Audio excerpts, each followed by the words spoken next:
Chaque jour, sans trop nous méfier, nous publions des photos, des vidéos de notre vie sur les réseaux sociaux. Si on vous disait que bientôt ces informations pourraient être utilisées contre vous par le fisc français?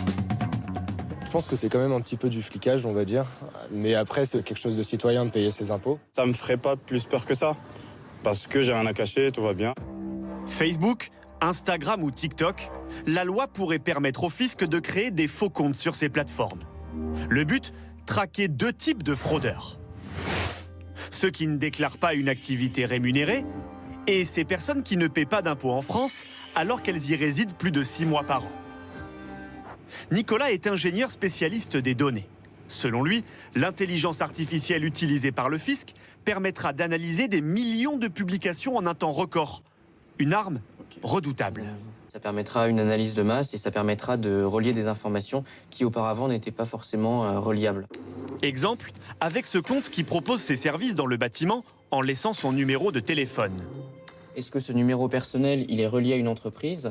Est-ce qu'il est donc relié à un sirène? Est-ce que cette personne est déclarée? Ça, ce sera le fisc qui va pouvoir l'analyser au travers de ces scripts et de ces robots. Ces suspicions de fraude, repérées par l'algorithme, seront toujours vérifiées par un agent des impôts. Mais avec ces preuves, il sera beaucoup plus difficile de se défendre devant l'administration fiscale. Si elle considère que vous êtes résident français, que vous avez une activité occulte, il lui appartient d'apporter la preuve de ces éléments-là. Là, c'est le contribuable lui-même qui dévoile sa vie. Donc ça va être difficile pour lui de dire « Ah non, mais c'est pas ce que j'ai écrit ». La Direction générale des finances publiques assure qu'elle n'aura pas accès à vos discussions personnelles.